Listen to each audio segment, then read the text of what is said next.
자, 네, 또 계속 시작해 보도록 하겠습니다. 심벌링 오퍼레이션을 이제 우리가 다뤘고요. 그 다음에 이거를 3차원급으로 오늘 이제 확장을 해 보도록 하겠습니다. 동영상으로 하다 보니까 뭐 끊김이 있거나 하면 수업이 자꾸 이쪽으로 쳤다 저쪽으로 갔다 해서 조금 연결하는 게 좀 안 좋네요. 자, 오늘 이제 다뤄볼 것은 실제로 실제 로봇과 되게 유사한 3자유도급의 로봇을 먼저 벡터로 먼저 풀어보겠고요. 지난번에 소개한 것처럼 벡터 기반으로 우리가 모델링을 해서 수학적으로 먼저 쉽게 구해볼 수가 있습니다. 그래서 그 방법을 먼저 한번 소개를 해드리겠고요. 그 다음에는 역시 마찬가지로 호모지니어스 트랜스폼을 써서 이것을 다시 또 유도를 해보겠습니다. 그래서 두 가지 방법을 여러분들이 이제 다 다뤄보도록 하겠고요.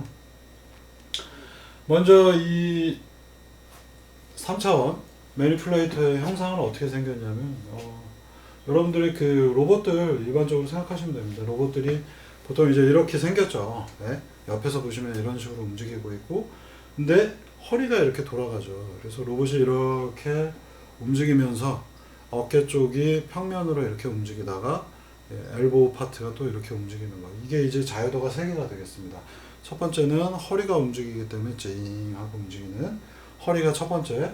그 다음에 어깨 쪽이, 어깨가 다양하게 이렇게 움직이는 게 아니고요. 어깨가 위아래로만 이렇게 회전을 합니다. 여기 축이 하나 있어서 이쪽으로 돌리면 올라갔다 내려갔다. 그다음에 엘보우 쪽에도 축이 하나 있어서 이렇게 됐다, 이렇게 됐다, 이렇게 됐다 하는 3자유도 관절이 3개 있는 로봇에 대해서 다뤄보겠습니다. 그래서 포워드 키네마틱스를 구하는 게 목표가 되겠고요. 자유도는 3개, 즉 관절이 3개가 있는 로봇이 되겠고, 벡터 형태로 우리가 풀어보겠습니다. 수학적인 관계로만 풀어보겠고요. 아까 제가 맨 처음에 얘기 드린 대로 이제 원점이 있고요. x, y, 지축이 있으면 지축 방향으로 편의상 이렇게 그린 겁니다. 지축 방향으로 이렇게 로봇이 D만큼 올라가고요. 이쪽에서 이제 이 부분으로만 이렇게 회전을 할 겁니다. 근데 이제 아까 보신 것처럼 이제 팔 구조 이렇게 딱 그림 보시면 어깨가 이렇게 회전을 하잖아요. 그 허리가, 제가 이제 허리를 이렇게 움직이고 있고요. 그래서 이게 D만큼 올라간 다음에 지축 방향으로 회전을 먼저 합니다. 이게 1번 조인트가 되겠고요. 그럼 이제 로봇팔이 이렇게 움직이겠죠.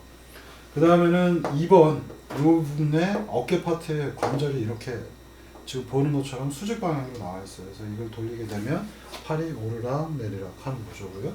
그다음에 엘보우 파트도 이쪽 하나만 축이 하나 있습니다. 그래서 이걸 돌리게 되면 이제 이 녀석이 이렇게 됐다, 이렇게 됐다 하는 관계가 되겠습니다. 자, 그럼 이걸 이제 라인으로 쉽게 그려보면 XYZ의 G축으로 올라갔고요. 자, 이쪽 G축 방향으로 얼마만큼 돌았는가, 이 그림을 지금 보시면 X축, Y축, G축이 있고 이 사이 각도가 세타 1만큼 가 있어요. 그래서 팔이 이미 세타 1만큼 허리가 돌아간 겁니다. 그러니까 원래 이 축에 X축을 향하고 있던 게 이렇게 세타만큼, 세타 1만큼 회전을 한 상태예요. 그러면 이제 원래는 이쪽으로 X축 방향으로 있었는데 걔가 이렇게 세타 1만큼 돌아갔고, 그러면 팔이 이렇게 구성이 되어 있을 때 이 조인트 1을 통해서 세타 1만큼 회전한 다음에 이쪽에 있는 모터가 동작해서 세타 2만큼 회전, 그 다음에 엘보우 파트에서 다시 세타 3만큼 회전한 그림입니다. 이제 이거를 우리가 좀 그림을 이해하기 편하게 하기 위해서 여기 이렇게 축이 쉽죠.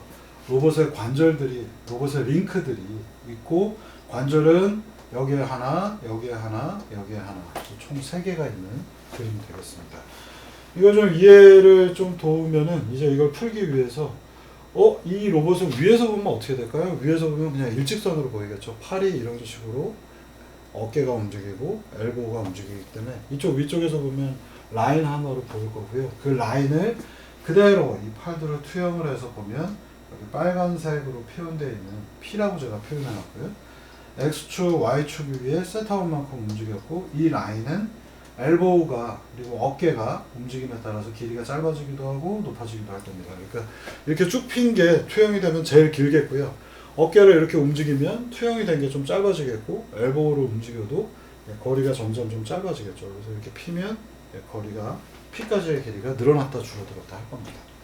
문제를 이렇게 푸는 이유 중에 하나는 이게 이제 모델링을 이렇게 해야 우리가 쉽게 수식을 유도할 수가 있어요. 이 그림이 3차원이라는 걸 여러분들이 잊어버리시고, 예, 여기 있는 두 번째 각 세타, 처음에 여기는 세타 1만큼 이렇게 회전을 했고요.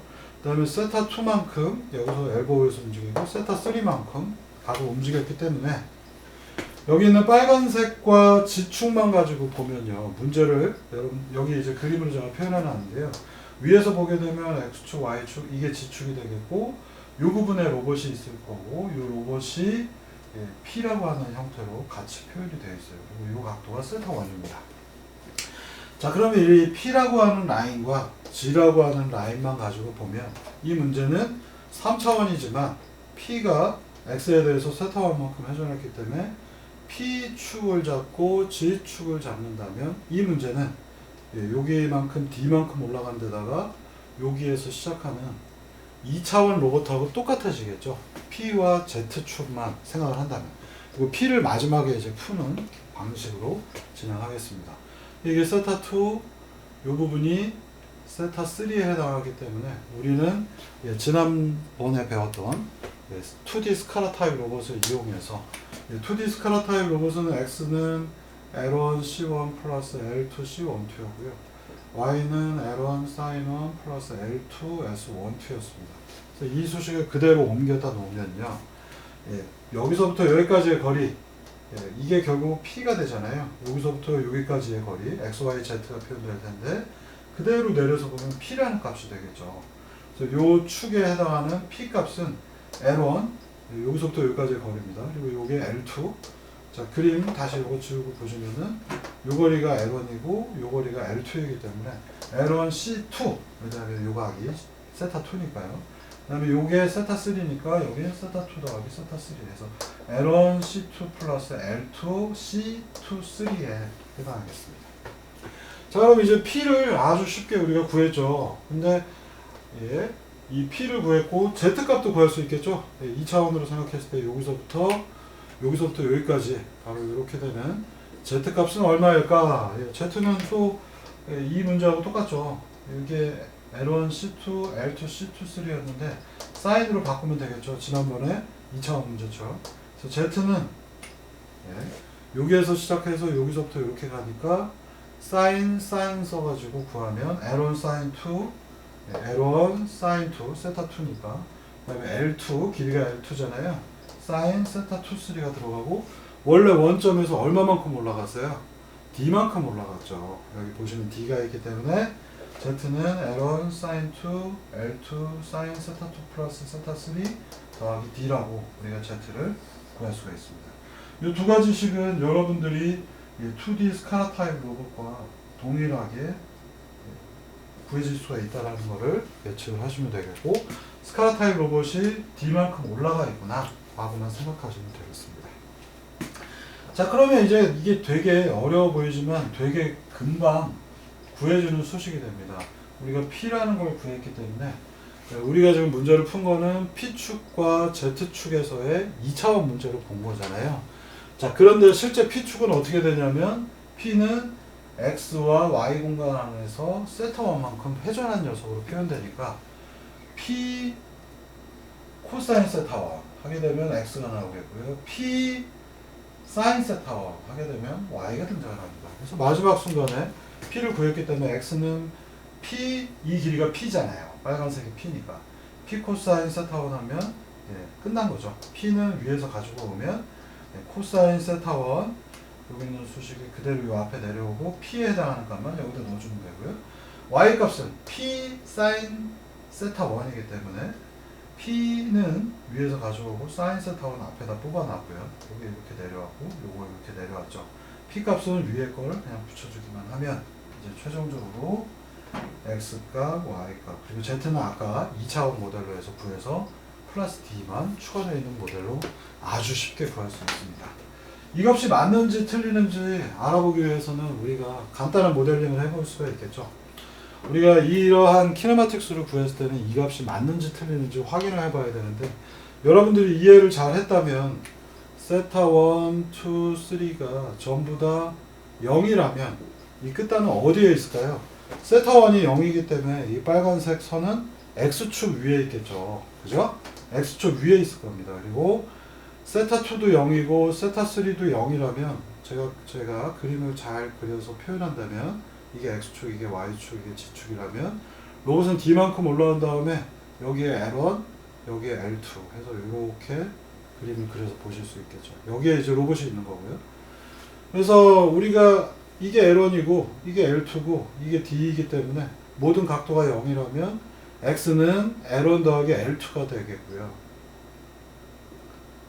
그 다음에 Y는 어디겠어요? Y는 그림이 이게 Y축, 이게 X축이니까 Y는 0이 되겠고 Z는 D만큼 올라갔으니까 D라는 값이 나와야 되겠죠. 그죠? 이 수식에다 대입을 해보겠습니다. 세타1이 0이니까 얘는 1 나오겠고요. 세타2가 0이니까 L1 나오겠고요. 두 개의 세타2, 세타3가 각각 0이니까 L2 나오죠. 1 곱하기 L1 더하기 L2 맞아 떨어졌고요. Y쪽 보겠습니다. Y는 세타1이 0이니까 볼 필요 없죠. 뒤에 거 다. 세타1이 0이니까 Y는 0 맞게 나왔고요. Z값은 세타2, 세타3가 전부 다 0이니까 앞에 있는 것들은 사인 0도는 0이니까 다 없어지고 D만 나옵니다. 네, 우리가 계산한 것들이 최소한 한 가지에 대해서 대입을 해봤을 때 맞는다라는 것을 알아볼 수가 있겠습니다. 자, 그래서 이 3차원은 여러분들이 이 3관절로 되어 있는 거, 우리가 로봇을 그림을 예쁘게 그려본다면 이제 이 로봇은 이런 식으로 되어 있는 로봇이 되겠고요. 여기 하나, 이쪽에 하나, 이쪽에 하나. 그래서 3개의 관절로 되어 있어요. 그러면 조인트가 3개이니까 그리고 자유도가 제가 3개라고 얘기했기 때문에 각각은 다 독립적으로 움직이기 때문에 이렇게 움직이면서 무언가 이 로봇 팔들의 모든 각도를 다 움직이게 되면 어떤 식으로 그림이 그려질까요? 여러분들 머릿속에서 생각해 보시면 이 녀석은 회전을 하면서 그림을 이만큼 그리기 때문에 이 점을 토대로 해서 보게 되면 구를 그릴 수가 있겠죠. 이거는 동그라미가 아니라 구라고 표현하면 되겠습니다. 여기에 팔을 쭉 핀 각도, 이쪽으로 팔을 쭉 핀 각도, 그리고 이렇게 돌아가고 있기 때문에 실린더 타입이 아니라 구 타입이 되겠죠. 왜냐하면 위로도 해서 이렇게 뱅글뱅글 돌아가야 되니까. 그죠? 이렇게 돌려보면 팔을 이쪽으로 펼친 다음에 돌리면은 이와 같은 테두리가 나타나겠고요. 그 다음에 이쪽으로도 더 갈 수 있으니까 실린더가 아니라 이 선들이 없어지고 구 타입이 얻어지는 그림이 나오겠습니다. 이게 이제 로봇의 전체 작업 공간이 되겠고요. 그러면 이렇게 벡터를 하는 연산이 생각보다 쉽게 나왔기 때문에 여러분들이 이 로봇은 구형 공간에 있는 x, y, z 값을 전부 다 억세스 하고자 할 때 쓸 수 있는 방법이구나 라고 생각하시면 되겠습니다. 자, 그러면 이제 이거를 확장을 해서 호모지니어스 트랜스폼 형태로 바꿔보도록 할게요. 호모지니어스 트랜스폼은 지금 총 이제 조인트가 최소한 3개가 있죠. 처음에 원점이 있고 원점은 빼고 나서 본다면 원점 주변에서 Z축 방향으로 회전하는 녀석을 제가 1번 빨간색으로 표현했습니다. 그리고 이 녀석이 Z축 방향으로 올라가겠고요. 올라간 다음에는 이쪽이 X축, 이게 Y축이니까 지금 세타1만큼 돌아가서 이게 원래 오리진에 해당하는 X, 오리진의 Y, 이게 Z축일 텐데 빨간색 좌표계가 회전을 했기 때문에 Z축 방향으로 회전해서 요 P에 해당하는 라인이 새로운 X축, 그리고 저쪽으로 돌아간 녀석이 새로운 Y축입니다. 그래서 여기서부터 여기까지를 세타1, 여기서부터 여기까지를 세타1이라고 생각하시면 되겠습니다. 그래서 빨간색이 지금 첫 번째 조인트가 되겠고요. Z축 방향 회전을 세타1만큼 했습니다. 이제 이 상태대로 이렇게 3차원을 지금 2차원에 표현해서 좀 이상하게 보이실 텐데 이제 그대로 올라가고요.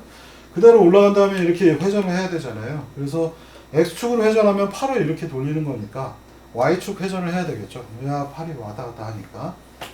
이 두 번째 축은 제가 녹색으로 표현해놨고 D만큼 올라온 다음에 Y축 회전을 합니다. 그래서 Y축으로 세타2만큼 회전했고 그러면 이제 다시 X축을 따라가서 세타2만큼 회전한 새로운 Y2를 쫓아가서 여기서 다시 Y축으로 세타3만큼 회전해서 이렇게 또 다른 X축이 나타났죠. 이걸 이렇게 쫓아가면 마지막 노란색 부분이 4번 그리퍼 엔드 이펙터 턴의 마지막 값이 되겠습니다. 그러면 이걸 호모지니어스 트랜스폼으로 표현해 본다면 1번 까만색에서 0번 까만색에서 1번 형태의 빨간색으로 전환할 때는 Z축 방향으로 세타 1만큼 회전하죠. Z축은 이쪽에 있기 때문에 부호도 플러스가 맞습니다. 그래서 0H1 까만색에서 1번 빨간색 좌표계로 이동할 때는 세타 1만큼 Z축 방향으로 회전하더라 까지 되고요. 다음에 이제 조금 헷갈리는 게 빨간색 좌표계에서 2번 좌표계까지 올라가는 겁니다. 그러면 맨 처음에 뭘 해야 돼요? 트랜슬레이션 해야 되겠죠. 트랜슬레이션을 Z 방향으로 D만큼 하기 때문에 T00D가 나왔고요.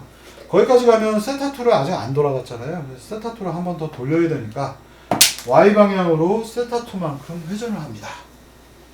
그러면 Y 방향에서 세타2만큼 회전하니까 RY 세타2가 나왔고요.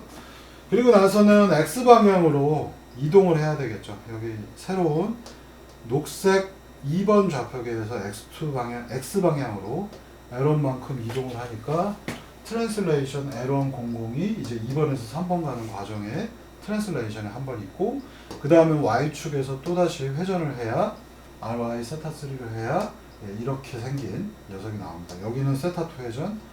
그대로 이동만 하게 되면 이 각도는 여기에 있을 거 아니에요. 파란색이. 그냥 이거 축하고 똑같기 때문에 이렇게 될 거고, Y축으로 회전을 마지막으로 해야 실제로 세타3만큼 움직인 EH3가 나올 겁니다. 여기까지 했으면 이제 끝났고요. 3번에서 4번으로 가기 위해서는 그대로 X축만 따라서 L2만큼 이동을 하면 되니까, 중요한 건 여러분들이 무슨 축을 따라가는지 보세요. 내가 모델링을 이렇게 했기 때문에 처음엔 Z축을 쫓아갔고, 모델링이 이게 그대로 올라갔기 때문에 그 상태에서 X방향으로 가야 되잖아요. 그렇기 때문에 L100이 된 거고요. 이대로 이동했고 X축이 여전히 이쪽 방향을 향하고 있으니까 L2만큼 이렇게 가야지만, X방향으로 L2만큼 가야지만 마지막 4번 축이 등장을 하는 겁니다. 그래서 여기까지 구하면 이제는 심벌링 연산을 토대로 해서 우리가 배웠던 심벌링 연산으로 그대로 곱만 해주게 되면은 포워드 키네마틱스 수식이 나옵니다. 그래서 이거 한번 보시겠습니다. 많은 쉬운데 여러분들이 이제 보시면은 수식이 좀 많이 복잡하겠는데 라는 생각이 드실 겁니다. 그래서 여러분들이 이게 이 로봇공학에서 로봇공학을 이해하는데 최고의 지름길 중에 하나는 호모지니어스 트랜스폼을 가져다 놓고 내가 무슨 방향으로 이동을 했으며 무슨 방향으로 회전을 해서 여기 어디가 X축이고 어디가 Y축인지를 계속 생각을 해둬야 됩니다. 그러니까 맨 처음에 시작할 때 보시면은 제가 이게 X축이고 이게 Y축이잖아요.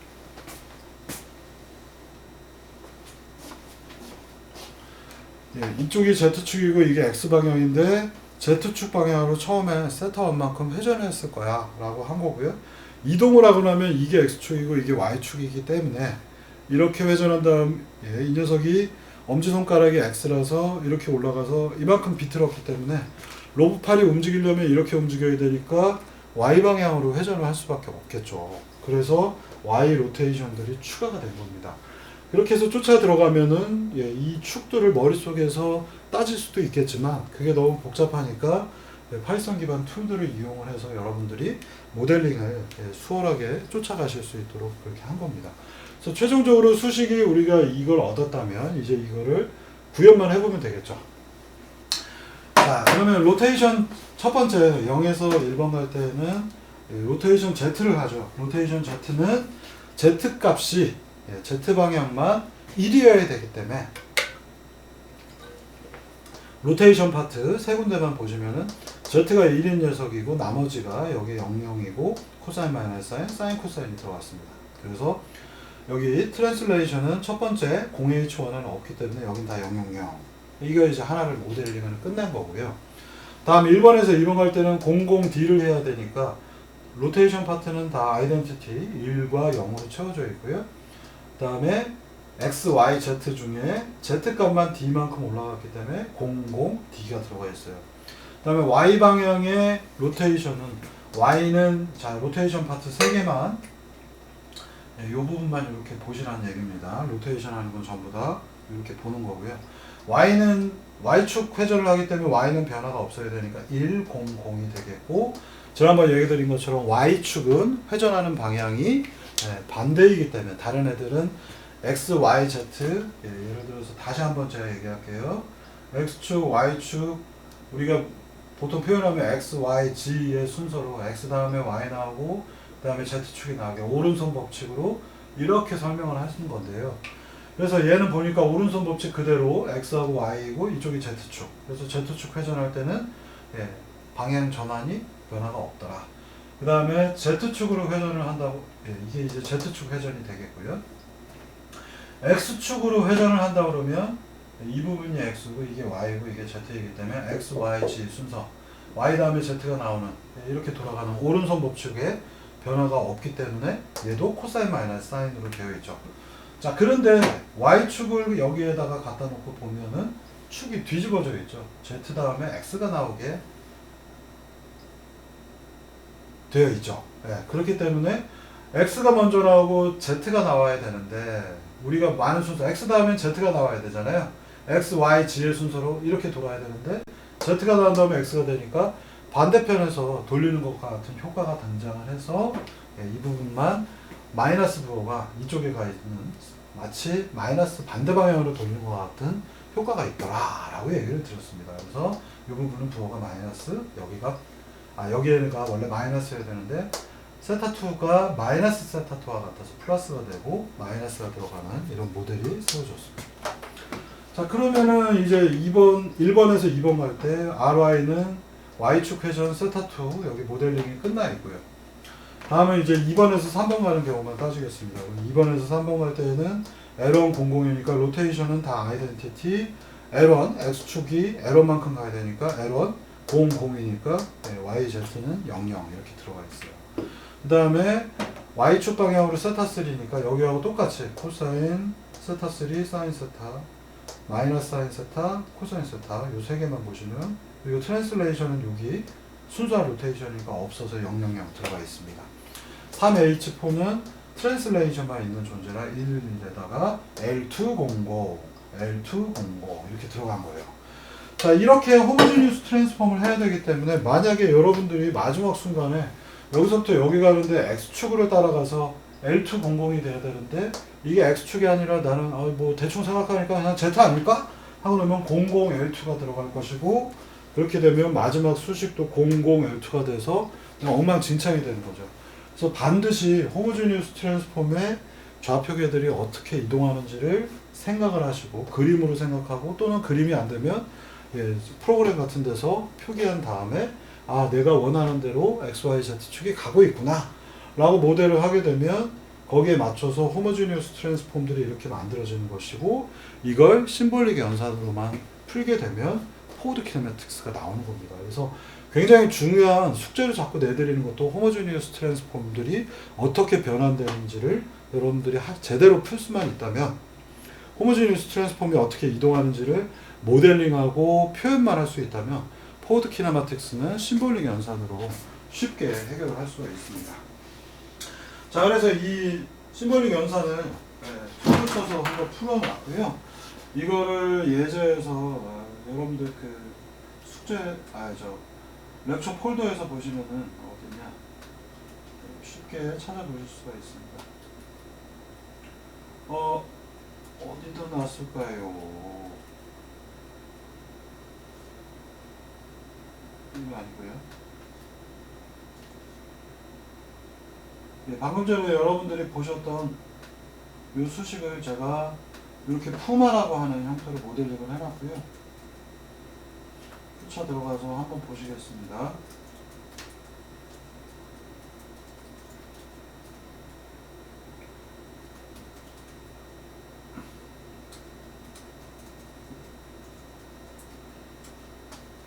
왜 이름을 푸마라고 했냐면요. 신발 옷 브랜드 푸마하고 똑같습니다. 그래서 PUMA라고 써져 있고요. 이렇게 생긴 로봇 타입들을 푸마 타입이라고 부릅니다. 그래서 여러분들 앞서 페이지에서 보셨던 그림처럼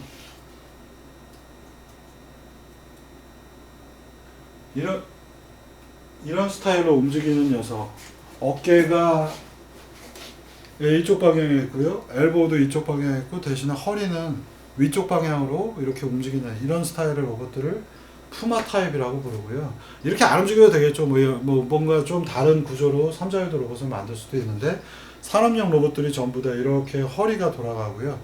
그 다음에 어깨가 이렇게 움직이고 엘보우가 이렇게 움직이고 있습니다. 그래서 이 어깨의 움직임과 엘보우의 움직임은 같은 평면 위에 있게 만드는 방법을 푸마 타입 로봇이라고 부릅니다. 그래서 파일 이름은 제가 푸마로 붙였고요. 아까 우리가 모델링한 결과를 다시 한번 보시겠습니다. 비교해 볼게요. 코드랑.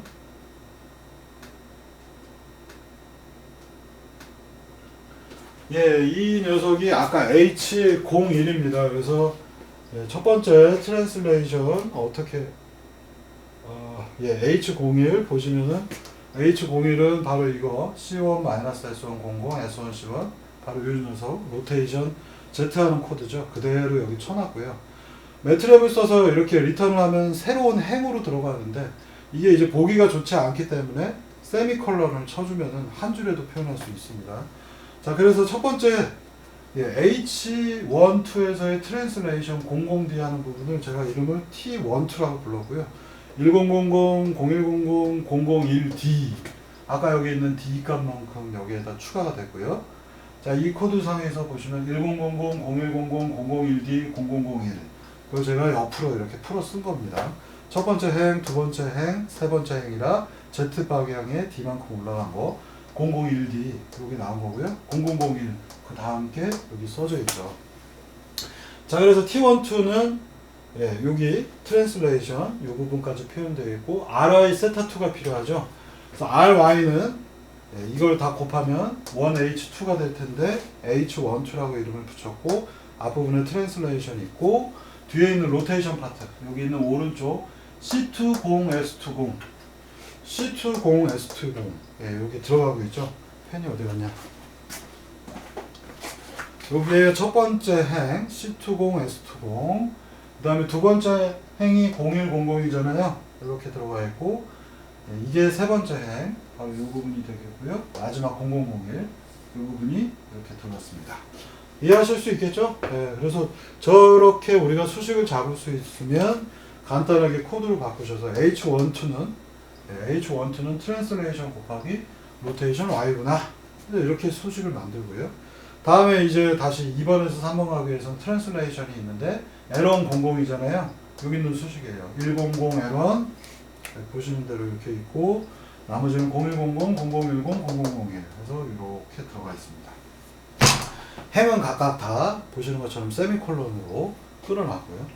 그러면 이제 H23을 마지막 구해야 되니까 트랜슬레이션 파트에다가 로테이션 Y축에 세타3가 들어가야 되니까 위에 있는 수식하고 거의 똑같겠죠. 같은 Y축이니까. 그래서 세타3 이렇게 추가해서 들어가 있어요. 마지막 H34는 트랜슬레이션만 있죠. L200이니까 100 X축이 L2만큼 가야죠. X축만 L2만큼 하고 Y하고 Z는 0이니까 나머지는 다 평소에 있는 0100, 0010, 0001로 들어가 있습니다. 그래서 이 세 가지를 이 네 가지 경우죠. 총 네 가지 경우 H01, H12, H23, H34 네 개의 호모지니어스 트랜스폼 여기서부터 0H1, 1H2, 2H3, 3H4가 무빙 코디네이트이기 때문에 0번부터 4번을 구하려면 0H1, 1H2, 2H3, 3H4를 다 곱해주면 오른쪽에다 붙여서 이렇게 곱해야 된다고 했죠. 뉴 코디네이트니까 이렇게 곱해주면 0H4가 나올 것이고 우리는 이것으로부터 포워드 키네마틱스를 손쉽게 구할 수가 있습니다. 한번 보실까요? 이제 매트랩 돌려보겠습니다. 매트랩에서 푸마라고 하는 예제를 돌려보니까 굉장히 빠르게 순식간에 수식이 나왔습니다. 이 수식을 보시면 마지막 H04가 이와 같은 수식으로 만들어져 있죠. 그래서 여러분들이 이거를 보시려고 하면 글자를 잡고 해서 제가 카피해서 올려놓고 보겠습니다. 자, 이 수식의 마지막 4개의 매트릭스를 곱한 것을 0H4라고 했고 이 녀석을 제가 카피해서 붙여놓으면 여기 보시는 것 같은 수식이 얻어집니다. 얘의 구조는 뭘까요? 얘의 구조는 여러분들이 호모지니어스 트랜스폼을 배웠기 때문에 4 곱하기 4잖아요. 자, 보시면 여기서부터 여기까지 로테이션 매트릭스 3 곱하기 3짜리가 얻어졌고요. 이 부분 3개가 트랜슬레이션 하고 연결되어 있고, 여기 전부 다 0이잖아요. RT01의 0입니다. 그래서 RT01이라고 하는 호모지니어스 트랜스폼의 형태대로 지금 표현이 됐습니다. 불필요한 거 0, 1 이거 잘 지우고 이제 보겠습니다. 그러면 자, 우리가 이제 풀려고 하는 게 여기 0번 좌표계에서 4번 좌표계까지 가는 거고요. 이 사이에는 로봇팔이 이렇게 연결이 되어 있잖아요. 이 지점을 알고 싶은 거죠. 4번 좌표계의 원점을 알고 싶은 거예요. 이 4번 좌표계가 여기 붙어 있는데 4번은 0번부터 1번, 2번, 3번, 4번까지 이동을 했기 때문에 이 부분은 4번 위에서는 이게 원점이겠지만 원점 좌표계 위에서 보면 다른 유형의 점이 되겠죠. 그래서 마지막 0H4에다가 4번 좌표계 입장에서의 0001을 대입을 하게 되면 이게 우리가 원하는 포워드 키네마틱스의 마지막 위치 데이터가 될 겁니다. 그러면 이제 이 연산은 어떻게 될까요? RT01인 0H4가 어쨌든 RT01이고 이 세 개를 우리가 하나의 벡터로 표현한다면 이렇게 될 것이고요. 그러면 RT01하고 01을 곱하면 이렇게 곱하니까 로테이션은 전부 다 0이 될 거고 마지막 T만 남겠죠. 그래서 이 위치에 해당하는 부분, 여기는 1이 되겠고요. 0101이니까 이 마지막 포지션, 손끝의 위치에 해당하는 부분은 01을 곱하면 즉 바로 여기 있는 녀석이 여기 있는 것과 같아지기 때문에 우리는 RT01이라는 녀석에서 트랜슬레이션 파트만 보게 되면 마지막 지점의 위치 데이터로 바꿔볼 수가 있겠습니다. 자, 그러면 이제 이 수식은 얼핏 보기에 굉장히 복잡해 보입니다. 불필요한 파란색 제가 지우고 보시면 되게 복잡하네 라고 느끼시게 되겠고요.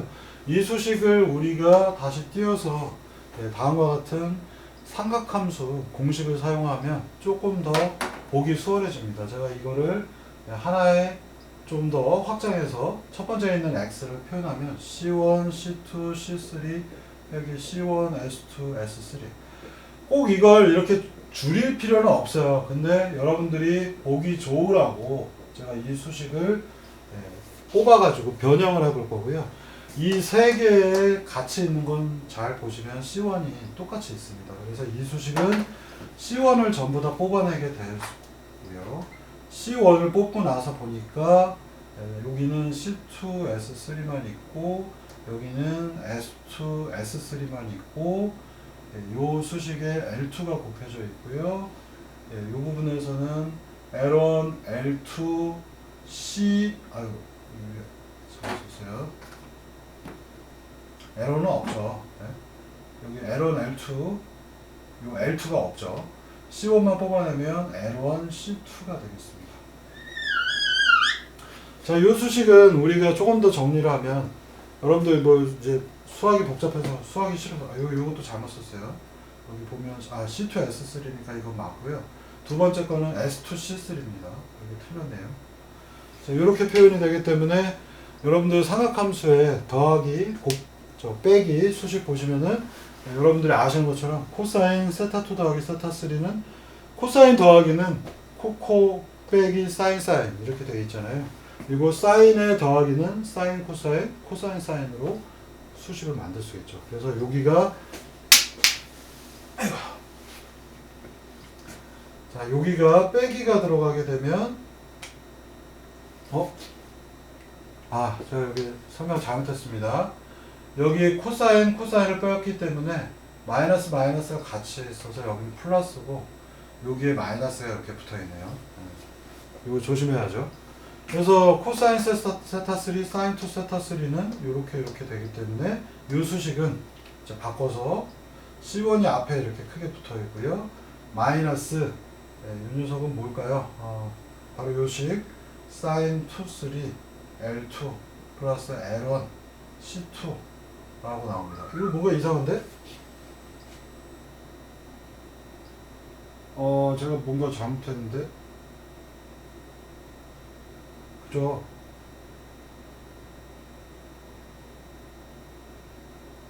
아유, 죄송합니다. 예, 제가 이 수식을 띄우면서 자꾸 여기서 띄워왔어요. 여기서 띄워야 되는데, 되게 이상한 수식인데. 자, 미안합니다. X는, 자, 여기 있는 거 다시 볼게요. C2, C3. 예, 이것들은 전부 다 여기 C1, 여기 C1, 여기 C1이 있기 때문에, 예. 아까 C1을 빼오는데 여기서 빼왔어요. 되게 이상하다 했네. C1을 빼놓고 나니까 C2, C3 빼기 S2, S3 이것들이 L2하고 곱해져 있고 플러스 L1, C2로 표현이 되죠. 이렇게 표현됩니다. 그래서 C2, C3 빼기 S2, S3는 바로 요식 코사인 세타2 더하기 세타3로 표현되기 때문에 코사인이 바깥에 코사인 1이 있고 요 수식은 요 부분은 C2, 3 바로 요 수식으로 바뀔 수 있고 L2가 곱해져 있고요. 플러스 L1, C2가 되겠습니다. 자, 이 수식은 우리가 맨 처음에 아까 벡터로 계산했던 X축하고 똑같은 값이 나오죠. 네. 그래서 여기 제가 적어놨죠. X는 뭐였냐면 코사인 세타1, L1 세타2, L2, C2, 3인데 네, 호모제니어스 트랜스폼을 심볼릭하게 풀어봤더니 동일한 결과가 나왔습니다. 근데 계산하기 귀찮다면 이 수식을 다시 이렇게 줄일 필요는 없어요. 그냥 이걸 그대로 갖고 연산을 하셔도 상관이 없습니다. 마찬가지로 또 똑같이 y에 대한 것들을 관찰해 보면 여기에는 C2, S1이 있고 S1이 세 군데 다 있네요. S1을 뽑아놓고 보면 C2, C3 빼기 S2, S3, L1 플러스 C2, 여기 L2네요.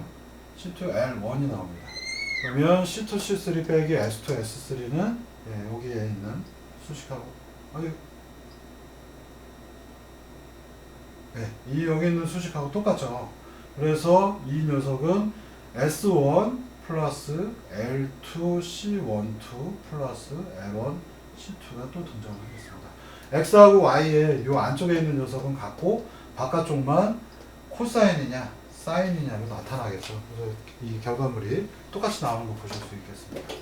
다음은 Z값을 볼게요. 여기 있는 마지막 Z 부분이고 Z는 뽑아보니까 얘는 별로 뽑을 게 없어요.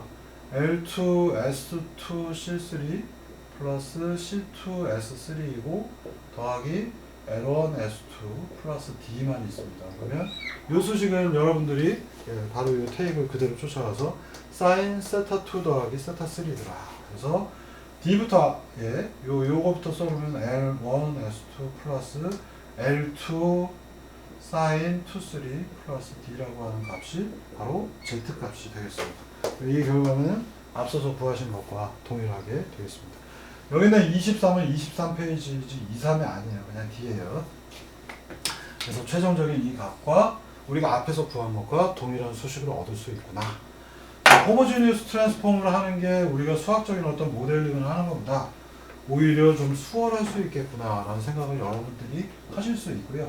이 예제는 사실 요새 이제 다른 옆에서 하고 있는 수업에서는 육자율도 끝까지 모델링을 하고 있는데 거기서도 더 똑같은 방법으로 처리를 하고 있습니다. 그래서 우리가 줄이고 나면 X축, Y축, Z축 방향의 값들은 각각 이런 식으로 쉽게 써놓을 수가 있겠습니다. 그래서 호모지니어스 트랜스폼을 가지고 뭔가 복잡하게 하지 않고 호모지니어스 트랜스폼을 내가 원하는 대로 X, Y, Z축을 놓은 다음에 그 값을 심벌릭 연산으로 매트랩에서 풀어주면 한 방에 마지막 이 부분에 해당하는 RT01이기 때문에 생기는 문제입니다. 그래서 호모지니어스 트랜스폼에서의 마지막 포지션 데이터를 여기서 우리가 얻을 수 있는 거고요. 그 다음에 이 앞에 있는 건 언제 쓰냐? 얘들은 로테이션 파트입니다. 그래서 이 끝단이 어느 각도를 가리키고 있을까요? 이 로봇이 움직이게 되면 이 녀석의 끝단이 어떤 각도가 될 거 아니에요. 이 녀석의 오리엔테이션이라 불리는 각도를 뜻하는 게 여기 있는 3 곱하기 3 매트릭스 형태로 표현됩니다. 근데 1차적으로 각도에 관련된 것들 여러분들이 너무 어렵게 생각하시기 때문에 로테이션 파트는 제가 잘 안 쓰고요. 오리엔테이션은 다른 수업에서 향후에 다뤄서 배우게 되겠습니다. 뭐 필요하다면 로테이션 파트는 제가 조금씩 더 설명을 드릴 겁니다. 그래서 예제를 푼 다음에 그 녀석들이 어떤 각도가 되는지 뒤쪽에서 뭐 인버스 키네마틱스 할 때도 조금씩 예제가 나올 거라 완전히 안 배우는 건 아닙니다. 자, 그러면 이제 여러 가지 타입들을 우리가 쓸 수가 있어요. 이 호모지니우스 트랜스폼을 써서 심벌릭 연산으로 로봇의 포워드 키네마틱스를 구하는 이유 중에 하나는 여러 가지 복잡하게 생긴 로봇들에서 적용이 가능하기 때문에 그렇습니다. 그래서 제가 실례로서 어떤 우리가 보는 푸마 타입 로봇들은 이런 식으로 구성이 되어 있어요. 이쪽에 Z축 방향 회전하고 여기에 엘보우 파트가 여기에 이렇게 박혀 있죠. 어깨가 여기 박혀 있고 또 여기서 회전을 하죠. 이렇게 회전하면 이게 움직일 거고 이 부분도 이렇게 꺾으면 이 로봇이 움직일 거고 첫 번째 축 조인트 1이 움직이면 얘는 웨이스트가 움직이겠죠. 제가 이 똑같은 타입의 푸마 타입 로봇을 여기 예제에서 보시면 서로 다른 위치로 갖다 놓고 이 문제를 풀어보고 있습니다. 나는 로봇을 이런 식으로 모델링하기 싫어. 이렇게 팔이 꺾어져 있는 형태. 왠지 안 멋있어. 그러면 나는 이 로봇을 좀 더 이해하기 편하게 그냥 이렇게 놓고 풀래. 우리가 이런 스타일로 지금 풀었잖아요. 이렇게 놓고 풀래. 이런 스타일도 가능하고 그 다음엔 또는 그러니까 이렇게 된 녀석, 이렇게 된 스타일, 그 다음에는 이렇게 세워놓고 풀 수도 있겠죠. 내가 이 로봇의 초기 위치를 어떻게 노는지를 원래 DH 파라미터라고 하는 4개의 파라미터를 쓰는 방법에서는 이런 식으로 초기 포스처를 아무렇게나 놓을 수가 없습니다. 저희 호모지니우스 트랜스폼에서는 6개의 자유도를 다 쓰고 있기 때문에 좌표계가 가지고 있는 위치 변동과 회전에 대한 것들을 다 쓸 수가 있기 때문에 나는 이렇게 놓고 문제를 풀래. 가능하고요. 그 다음에 이렇게 놓고도 풀래. 하는 것도 가능합니다. 근데 많은 DH 파라미터를 쓰는 경우에는 로봇을 이런 형태로 놓거나 또는 이와 같은 형태로 갖다 놓고 풀어야지만 문제가 풀기가 수월할 뿐만 아니라 아무렇게나 갖다 놓고는 문제를 풀 수가 없는 경우도 생깁니다. 그래서 이 호모지니우스 트랜스폼을 써서 로봇의 기구학을 구하는 방법을 저는 소개를 계속 하고 있는 거고요. 이런 스타일로 문제를 푼다 그러면 어떻게 될까 한번 여러분들이 이제 생각을 해보시겠습니다. 나는 로봇을 이렇게 놓고 풀 거야 라고 하면 지금 보시면 X축 빨간색이 이쪽으로 나가 있고 저쪽 방향으로 Y축이 있겠고 이쪽 위쪽 방향으로 Z축이 있어서 X, Y, G 이렇게 표현됐습니다. 이 Y가 삐뚤어 표현이 된 이유 중에 하나는 저쪽 벽 쪽을 향하고 있는데 표현이 안 돼서 이렇게 한 거고요. 자, 이 상태에서 나는 뭐 그냥 D만큼 올릴 거야. 그러면 이렇게 뒤로 올라가고요. Z축으로 회전할 거야. 이런 생각을 한 거죠. 그래서 요만큼 올라가면 1번 좌표계, 그 다음에 얘가 2번 좌표계, 3번 좌표계로 연결되는 형태로 난 4번 굳이 복잡하게 안 따지고 그냥 이렇게 한 번에 3번에다 갖다 붙이고서 요 끝단으로 할 거야. 이렇게 해도 좋습니다. 우리가 했던 예제에서는 하나씩 도식적으로 표현하기 위해서 0번, 1번, 2번, 3번, 4번으로 했는데 이 단계 하나를 더 축약을 시켜서 보시는 것처럼 이렇게 풀 수도 있는 거예요. 여기가 0번인데 얘 뭐가 회전을 해서 올라가면 1번이 됐고 그 다음에 얘는 트랜슬레이션 한 다음에 여기서 꺾고 3번이 최종 지점이야. 이렇게 보면요. 총 0번에서 3번까지로 끝단을 설계를 한 거고요. 호모지니우스 트랜스폼의 트랜슬레이션을 조금 더 단축화해서 표현한 거죠. 0번에서 1번 갈 때 0번에서 1번 가는데 일단 D축으로 Z축으로 D만큼 갈 거야 해서 00D라는 값이 들어갔고요. 그리고 0번에서 1번을 아예 여기다 박아놓은 거죠. 이 중간에 이 부분에다가 어깨에 있는 부분입니다. 움직일 때 나는 Z축으로 회전도 할 거야. 그래서 Z축 회전이 들어가니까 C1-S1, S1, C1 그리고 Z가 1인 것. 그러니까 즉 이동도 하면서 트랜슬레이션도 Z 같이 한 0H1이 들어갔습니다. 그 다음에 1번에서 2번으로 가는데 이거 어깨가 움직여야 되잖아요. 그래서 이거는 Y축 방향의 회전이 필요하잖아요. Y축으로 세타1만큼, 세타2만큼 회전하는 거 하나 들어간 다음에 꺾은 다음에 어느 축으로 갈까요? 이쪽 위쪽으로 올라가야 되는데 이렇게 꺾었기 때문에 Z방향을 따라가는 거죠. 그래서 Z방향으로는 50만큼 갈 거야. L1 여기 있는 첫 번째 여기서부터 여기까지의 거리입니다. L1으로 정의를 해서 Z축을 쫓아가니까 00 L1까지 가는 걸 1H2라고 했어요. 그러면 이제 벌써 L보우까지 와죠. L보우 입장에서 보면 X축, Y축, Z축이 이렇게 되어 있으니까 X방향으로 이만큼 L2만큼 가지만 각도가 꺾여야 되니까 Y 방향으로 로테이션 세타 3만큼 하고 어느 축을 따라갈 거예요? X축을 따라가야 되겠죠. 그래서 L200으로 표현합니다. 이렇게 해서 문제를 푸셔도 아까 우리가 했던 것과 똑같은 케이스가 등장을 합니다. 결과물은 이렇게 나타나고요. 이 폼들은 조금씩 달라 보이겠죠. 왜냐하면 우리가 아까 수식에서는 세타2하고 세타3가 0인 포스처, 로봇의 자세가 이렇게 된 경우잖아요. 근데 지금 구한 수식에서는 세타2와 세타3가 0이게 되면 여기가 0이고 여기가 0이기 때문에 마지막 지점이 이렇게 꺾어져 있죠. 예? 그래서 좌표가 조금씩 달라 보이겠죠. 그럼에도 불구하고 이 수식을 풀어보면요. 이게 맞는지 틀리는지 한번 생각해 보기 위해서 세타2, 세타1, 세타2, 세타3가 각각 0도, 90도, 마이너스 90도인 경우로 문제를 풀어보겠습니다. 그러면 두 번째 각이 90도, 세 번째 각이 마이너스 90도이기 때문에 이 로봇은 어디를 향할까요? 자, 요 각도는 90도, 요 각도는 마이너스 90도, 이런 값들을 배치를 하겠다는 얘기가 되겠습니다. 그러면 최종 위치는 어디에 있을까요? 여러분들 생각해 보세요. 최종 위치는 어떻게 될까요? 첫 번째 각도를 90도로 꺾었어요. 첫 번째 각도를 0도, 세타1은 0도이고요. 세타2 어깨는 90도, 엘보우는 마이너스 90도이기 때문에 여기서 이해하시는 게 좋을 것 같습니다. 이게 90도고 이 녀석은 마이너스 90도예요. 자, Y축에서 얘가 90도만큼 회전을 하면 어떻게 될까요? Y는 저쪽 반대편에 있잖아요. Y가 이쪽에 있으니까 지금 보시면 다 Y는 저쪽 반대편을 향하고 있죠. 제 손이 향하는 것과 똑같아요. 이쪽으로 90도, 오른손 법칙으로 90도 돌아가니까 이 팔은 이렇게 펴지겠죠. 이게 그림 표현하기가 어려운데 팔이 이런 식으로 꺾여 있겠죠. 방금 전까지는 그림이 이렇게 되어 있었는데 저쪽으로 이렇게 90도를 돌아가니까 팔이 이렇게 꺾여서 이쪽이 끝단, 여기가 끝단이 되겠습니다. 요게 거리 D에 해당하는 부분이고요. 그 다음에는 이쪽 각을, 이쪽에 Y축이 있을 텐데 마이너스 90도 회전했기 때문에 이 팔은 이렇게 펴지겠죠. 그래서 이렇게 생긴 팔이 될 겁니다. 그래서 90도하고 마이너스 90도를 대입을 하면 팔이 이렇게 되기 때문에 이게 X축이라 L1, L2가 합쳐진 거 Z축으로는 D만큼 이라는 결과가 나올 것이고요. 결과를 보시면요. 마지막 좌표가 X는 L1, L2, Y는 0, Z는 D가 나옵니다. 우리가 상식적으로 봤을 때 플러스 마이너스 방향, Y, 세타2가 90도니까 팔은 원래 이렇게 생겼던 게 이렇게 펴졌고요. 그 다음에 요 세 번째 축은 마이너스 각도로 움직이니까 이렇게 펴진 거잖아요.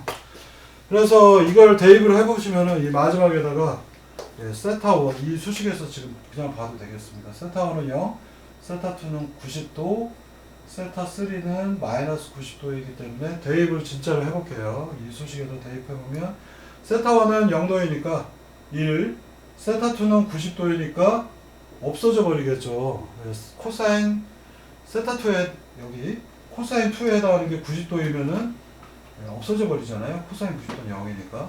그럼 다시 이제 두 번째식 마이너스 C1 세타1이 0이니까 1 나오겠고 세타2는 얼마예요? 90도잖아요. 1 나오겠죠. 여기 사인 세타2 그 다음에 사인 세타3는 마이너스 90도이니까 마이너스 1이 나오겠죠. 그 다음에 L2 플러스 코사인 1 0도이니까 1 나오고 사인 2 90도니까 1 나오고 L1 나옵니다. 합쳐놓으니까 1, 1, 마이너스 1, 1 얘들 플러스로 바뀌고 L1 플러스 L2가 나오죠. 이 결과물과 똑같고 지금 이거를 풀어놓은 게 이 결과물이고요. 이거는 앞 페이지에서 제가 팔이 이렇게 생겨 있는데 90도 돌고 마이너스 90도 도니까 X는 L1, L2가 나오는 게 맞습니다. 여러분들이 이렇게 로봇 파일들이 있을 때 어떤 포스처를 풀든 간에 우리는 앞서서의 수식은 요 수식은 요 세 가지 수식은 앞서서 우리가 구한 모델링하고 달라요. 이렇게 생긴 모델링하고 다릅니다. 왜냐하면 세타 2, 3가 0도일 때 어디를 뜻하는지 다르기 때문에 그렇고요. 그래서 이때는 세타2, 세타3가 전부 다 이 모든 각이 0일 때 앞쪽 L1, L2로 향하고 있지만 이 문제에서는 초기값의 위치가 우리가 이쪽을 0도, 이쪽을 0도라고 했기 때문에 90도, 마이너스 90도를 넣어야지 이렇게 생긴 녀석이 나오고 수식도 앞서의 수식과 다르게 나타납니다. 근데 어떤 포스처로 됐든 로봇을 이렇게 놓고 풀든 이렇게 꺾어서 놓고 풀든 간에 우리가 정확한 수식을 구할 수 있다는 게 호모제니어스 트랜스폼의 장점입니다. 이거를 뭐라고 표현을 하냐면요. 로봇의 경우에 로봇이 어떤 자세를 취하고 있는가, 자세라고 하는 거를 포스처라고 부릅니다. 그래서 로봇의 자세는 포스처라고 부르는데 이 포스처에 되게 민감한 방법들이 앞서서 제가 말로만 설명드렸던 드라빗 하텐버거 DH 방법이라고 하고요. 근데 로봇의 자세가 워낙에 최근에 복잡한 것들이 많이 나오기 때문에 이 DH 파라미터로 문제를 풀게 되면 하드웨어적인 초기 자세하고 우리가 실제로 포워드 키네마틱스를 구하는 자세하고 달라지게 됩니다. 그래서 실제 내가 로봇을 만들었는데 그 로봇은 이렇게 하고 있는 게 제일 편한 것 같아 라고 하면 호모제니어스 트랜스폼으로 이런 방법으로 수식을 이렇게 구할 수가 있겠고요. 이 로봇은 왠지 팔을 이렇게 놓고 있는 게 편해, 공간도 적고 라고 하면 이걸 기본 자세로 한 다음에 수식을 풀기 때문에 이렇게 수식이 나올 거예요. 다르게.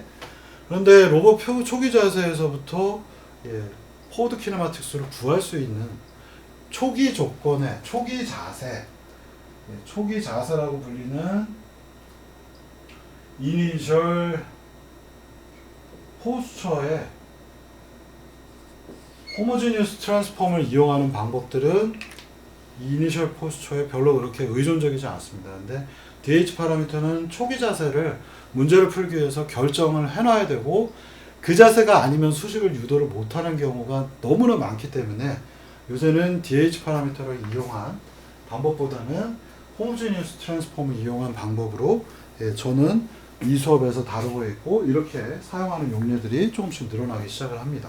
그래서 여러분들도 로봇 공학에서 포워드 키네마틱스를 구하는데 DH 파라미터를 쓰는 방법은 조금 옛날 방법이고요.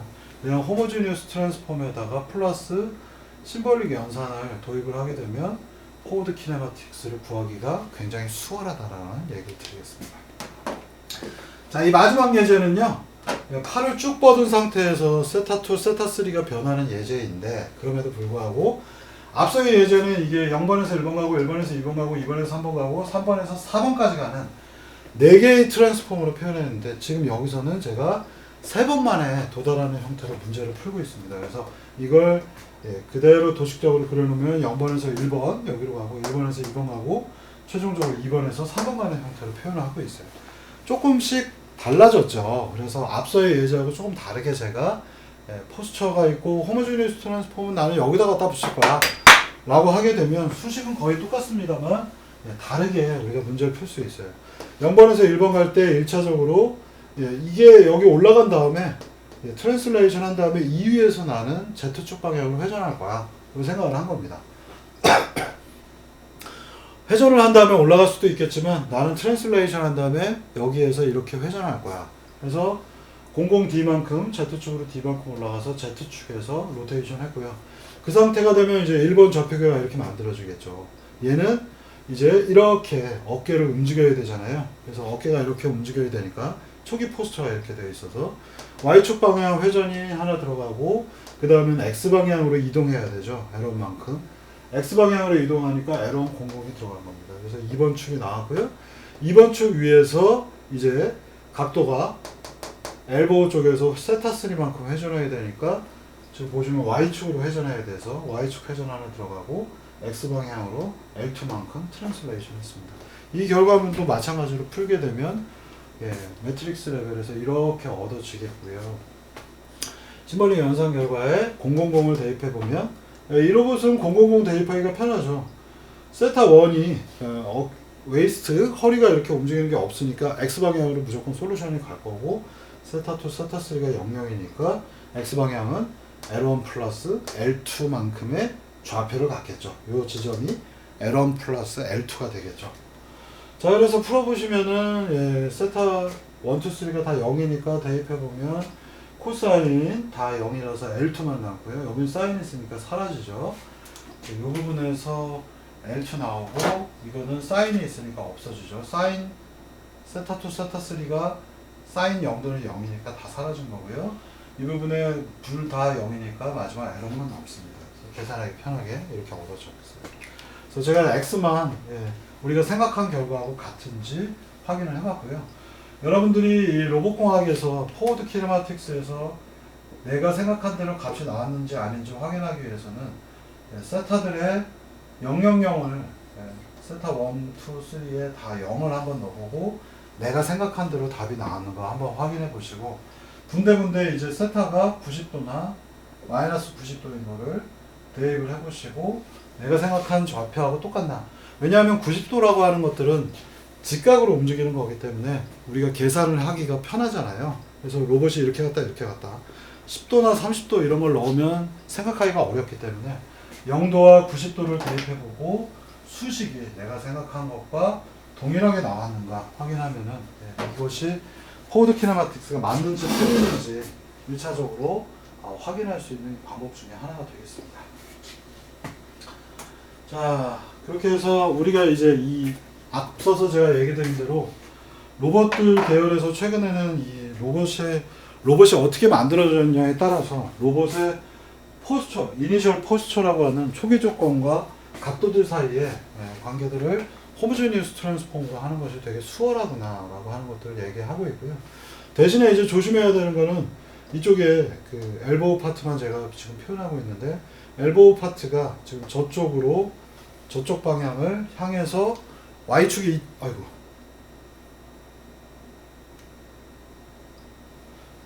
Y축이 이렇게 되어 있어요. 그림상으로 보시면. 그래서 어느 방향이 플러스인가. 이것도 Y축이 저쪽 방향을 향하고 있기 때문에 이쪽이 플러스가 되겠고요. Z축을 이쪽으로 잡았기 때문에 전부 다 Z축 방향 회전은 이쪽에 있습니다. 그래서 2번이나 3번은 전부 다 이렇게 회전을 하는 거고요. Y 입장에서. 그리고 세타1은 다 이쪽 방향을 향하고 있죠. 그래서 나머지 항상 이런 부분들을 여러분들이 신경 써서 보셔야 됩니다. 그리고, 예, 이렇게 모델링을 했기 때문에 얘는 세타2가 0일 때 이렇게 위로 서 있겠고요. 얘는 이렇게 모델링을 했기 때문에 세타2가 0일 때 이쪽 방향을 향하고 있습니다. 그래서 초기 조건을 토대로 해서 이때는 이렇게 생긴 게 세타2가 0이고 이때는 세타2가 0인 상태가, 세타2가 각각 0도 0인 것은 똑같지만 모델링을 이렇게 했기 때문에 이때는 모양이 이렇게 나올 것이고, 세타2가 0이지만 이때는 모델링이 이렇게 옆으로 가는 형태로 나오더라.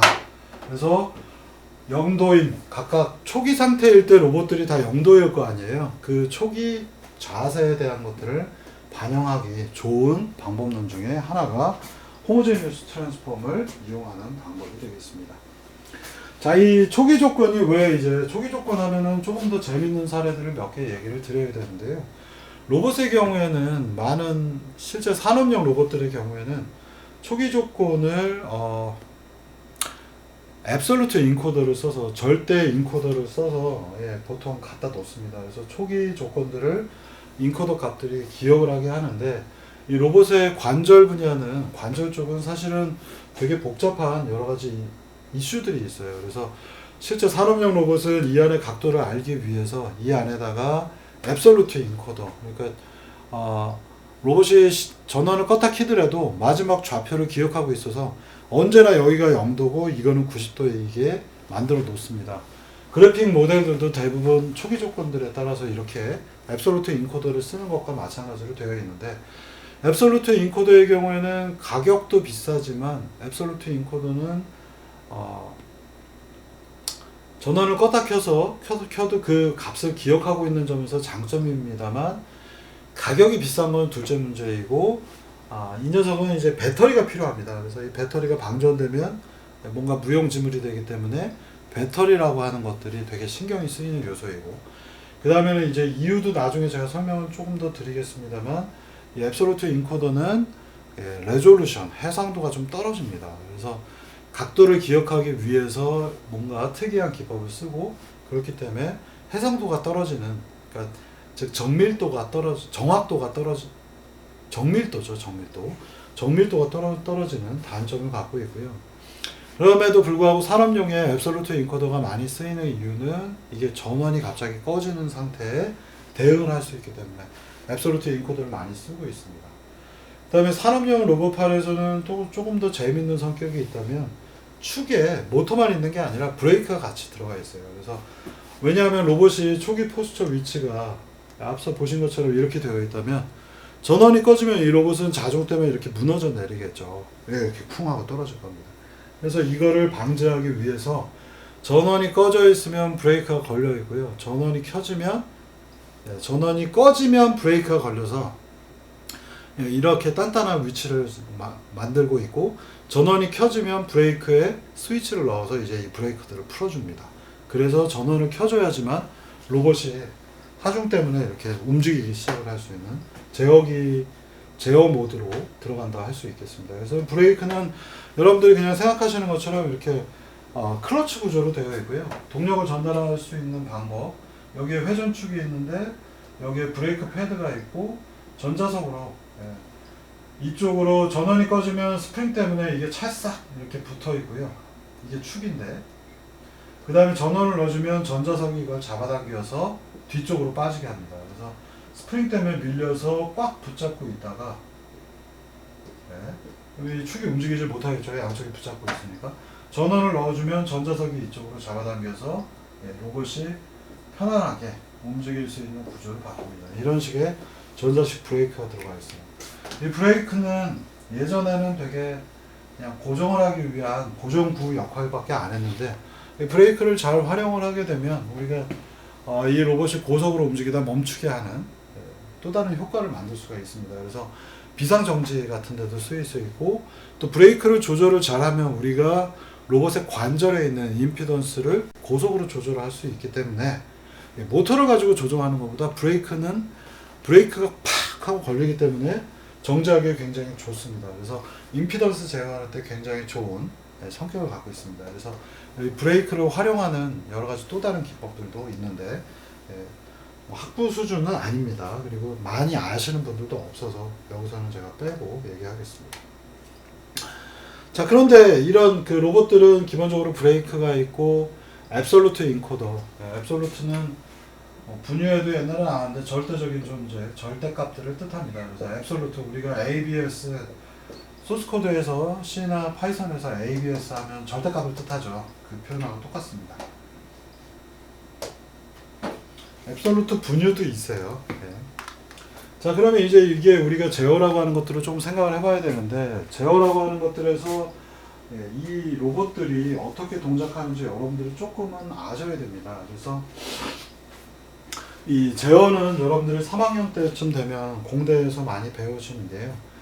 여러분들이 우리가 그냥 간단하게 서버 모터에서는 30도 움직여, 하면 30도 움직인다, 이렇게만 생각하고 계시는데, 물리적인 시스템에서는 30도 움직여 하면 갑자기 이렇게 30도 움직일 수가 없어요.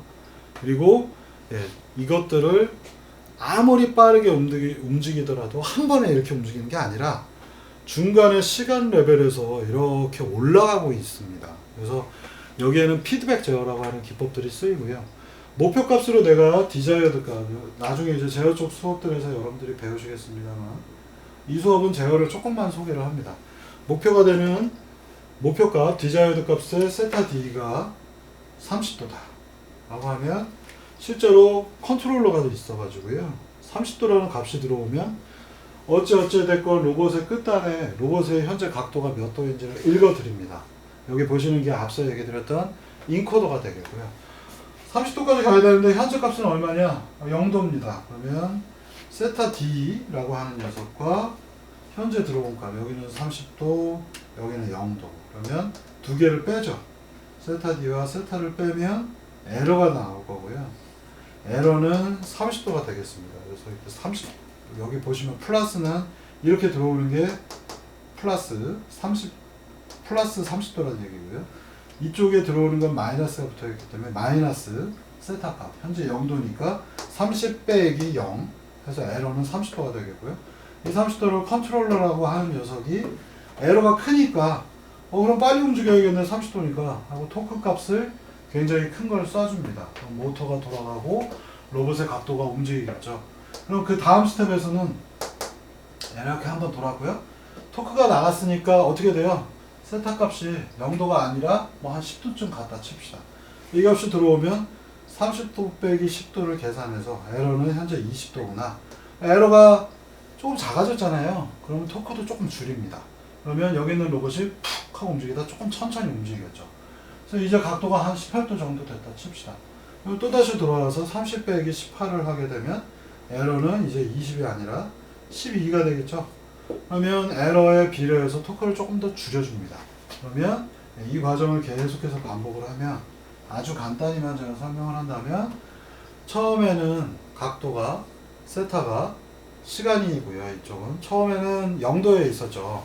여기 0도에 있었는데 목표로 하는 값이 갑자기 세타 디자이어드 값이 30이 들어왔어요. 근데 그걸 못 쫓아갔죠. 그러면 에러가 처음에 이만큼 컸었는데 그래서 토크도 컸는데 조금 올라갔어요. 그럼 이제 에러가 요만큼이 되고 또 토크를 좀 줄이고 또 토크를 줄이고 또 토크를 줄이면 시간이 지나면은 0에 접근을 세타 디자이어드 30도에 접근을 할 수가 있겠죠. 그래서 시간이 지나면 얘가 푸 하고 이렇게 따라 들어가게 하는 기법 이런 것들이 컨트롤 이론들이 되겠습니다. 근데 내가 이게 로봇이기 때문에 질량을 가지고 있고 이렇게 따라 들어가지 못하고요. 이 녀석이 점프한 다음에 이렇게 들어갈 수도 있습니다. 지나간 다음에 이렇게 들어가는 거죠. 우리가 목표로 하는 값이 여기인데 천천히 이렇게 올라가서 이렇게 수렴하는 경우도 있겠지만 이 목표에 가기 위해서 빨리 가다 보니까 슈 이렇게 움직일 수도 있겠죠. 그래서 이 제가 팔 갖고 하는 그림을 보시면 마지막 지점보다 더 높이 올라가는 거 보실 수 있죠. 그래프상으로 보면 이만큼 더 올라갔다가 내려갔다가 수렴에 들어가는 이런 방법론들을 설계하는 것, 그게 바로 로봇 제어가 되겠습니다. 자, 그래서 로봇 제어는 에러라고 하는 것들을 우리가 어떻게 정의를 하는가? 기본적으로 목표값, 세타 디자이어드 빼기 현재값 이렇게 정의를 하고 있고요. 컨트롤, 제어라고 하는 방법에서 어떤 에러는 이렇게 생겼는데 토크를 어떻게 출력하는 게 좋을까라고 하는 것들을 다루는 것이 컨트롤 엔지니어링이 되겠고, 최종 목표는 뭐냐?